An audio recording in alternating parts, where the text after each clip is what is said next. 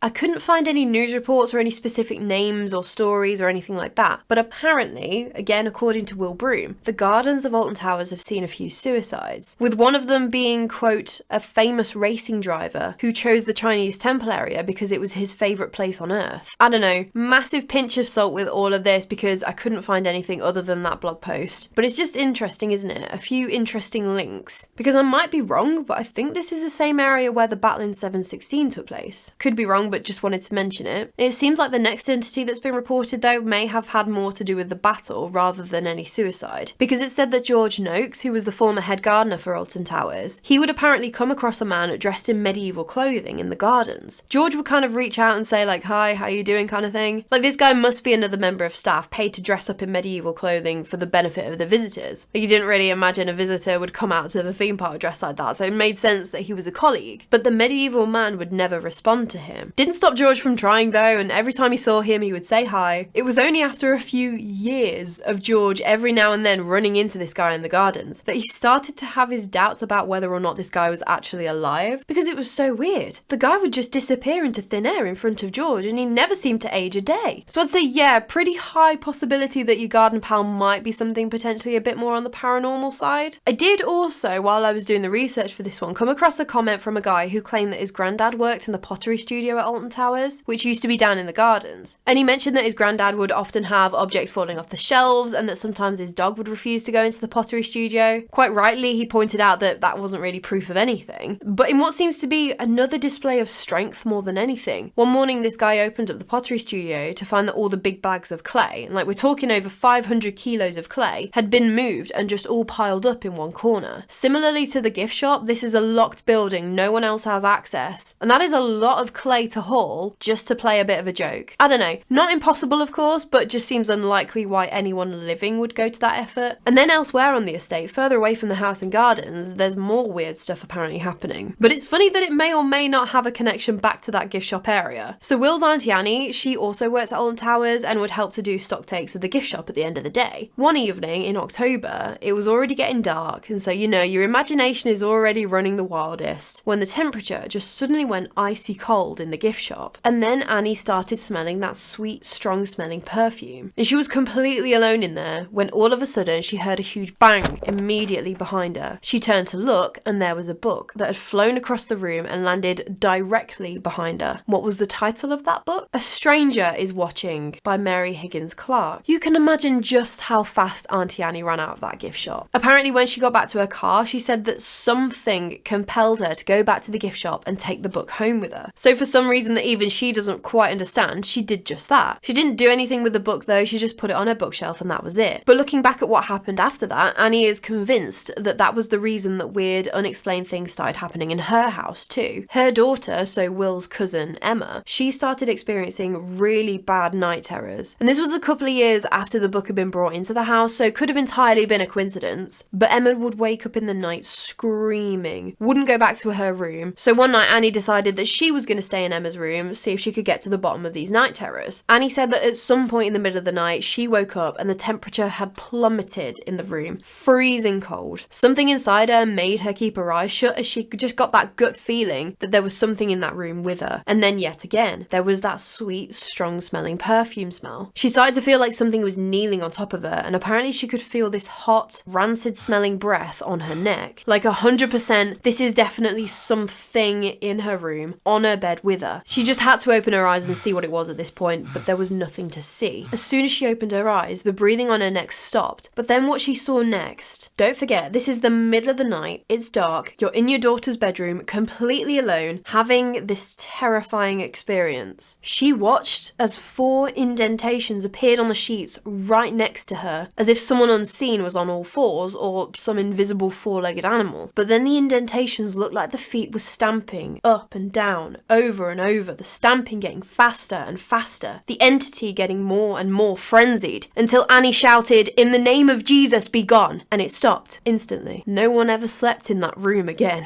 And it is just interesting to point out that it may or may not have had anything to do with the book that was thrown at Annie, or it might have had something to do with the fact that this bedroom overlooked the forest where the cursed chain oak sits. Remember that? Because yeah, there is the story attached to that chained oak, but apparently it's still in use, shall we say? Will Broom in his blog post mentions the cursed oak tree, saying that one time his grandparents, his mum and his auntie were all riding out and they came across a group of what he called druids. They were dressed in hooded brown coats and masks, and they were holding flaming torches. They were apparently chanting something as they sacrificed an animal on a stone altar just underneath the chained oak. According to Will, these masked strangers immediately stopped chanting and stared silently at the group as they rode past them, which is creepy and weird. And what on earth were they doing? I don't know, they don't sound like druids to me, at least not modern day ones. I don't think they sacrifice animals, but just something to think about, like maybe keeping the curse on Alton Towers going, who knows? Because their staff working away from the house and gardens have also experienced paranormal activity at the theme park. In 1978, so just as the park was really about to pick up with the roller coasters and things, there was a woman called Margaret Buckle, affectionately known as Mrs. B, working there. She was cleaning the ladies' loos before the park opened up for the day, but she started experiencing something weird. She'd be there cleaning the sinks when the outside door would bang, and then one of the toilet cubicles would close. She's worked at Alton Towers for 12 years at this point. The paranormal is the furthest thing from her mind at this moment in time. She immediately just thought, oh, it must be a colleague just having a laugh kind of thing, so she would always call out good morning. It wasn't until this had been going on for 4 weeks that things started to take a turn. The morning ritual of the door banging and the cubicle closing went off, and then Mrs. B shouted out good morning as she usually did, but this time felt different. The room went icy cold, even though it was a fairly warm day outside already. She looked up and came face to face with the figure of what she thought was a woman, wearing a cloak and a big floppy black hat, staring back at her. Obviously, she took one look and got the hell out of there. Eventually calmed down, told people about it, went back into the toilets, obviously it wasn't there anymore, and she was able to get back to her job. But she actually saw this figure again 6 weeks later. But this time Mrs. B was prepared and she was able to find her voice that time, where she proceeded to tell the entity to, quote, "Keep away from me, I'm not responsible for turning Alton Towers into what it is today." Kind of thinking along the lines of whoever this was, she wasn't happy about Alton Towers being turned into this public attraction, basically. Apparently this entity has also been seen near the gift shop, so again, the entrance to Hex, and in the gardens. She's also been spotted by the moat, or some people have felt unseen hands trying to push them off the low wall around the moat. We don't really know for sure who she is, but she's thought to be a noble woman who was planning to run away with a suitor who her family didn't approve of. Her dad found out that she was planning to elope with this guy and grabbed them just as they were about to ride off into the sunset. He locked his daughter, this woman, in a tower, and she tried to escape, but she fell and actually drowned in the moat. And now she appears as she would have looked on that night where she was trying to elope, dressed in her riding clothes. But that's kind of just a story that's been passed down, like we don't know for sure. So the next time you're waiting in line for the next white knuckle ride at Alton Towers, maybe take some time to wander through the gardens and definitely don't miss Hex, because you might experience something otherworldly that you don't need an expensive fast track pass for. Whoa, so what do you think? Alton Towers, is it haunted? I'm really inclined to believe that it absolutely is. Take Take the theme park away and you're left with a super old house with literal centuries of history within the walls. Potentially an Iron Age battle on the grounds. And then you've got the legend of the curse and some hooded people allegedly sacrificing animals. Whether the legend is real or not, that's going to leave some kind of energetic mark at least. And so you've already got this paranormal soup going on. And I think then that being a theme park, with the amount of people that visit the grounds, all enjoying themselves with the big scary rides, could their energy be fueling, maybe amplifying this paranormal activity? Or like Mrs. B shouting at that unwelcome visitor in the loos, some of the entities maybe aren't happy with their ancestral home, or maybe even resting place, being used as a theme park. I don't know, it was just something that stuck out to me as a different condition rather than just your standard haunted house, sitting alone in a quiet estate surrounded by farmland. Whether it makes a difference or not, I don't really know. But I do think that there is something to all these stories. And it would be so interesting if staff members today are still experiencing weird things. If there are areas nowadays where people that work in the park are like, oh yeah, that area is super creepy, don't go there after dark alone kind of thing. So if you work there and you've got stories, or even if it's all just fake and there's absolutely nothing to any of it, please let me know and leave me a comment. But if you enjoyed this video, let me know by liking it. And if you want to support me, I would be thrilled if you'd subscribe. It really does mean the world. But anyway, that is all from me today. I cannot wait to chat with you more about the morbid, mysterious and macabre. So until next time, sleep safe. Oh, right on cue, the cat. So this is a different cat making her debut now. This is Bean, who isn't really bothered about the camera and just wants to sniff all the things. You're the reason it takes me hours. She has settled. Will she stay? No, she will not. Come on then, get out. Just a fleeting visit from Bean.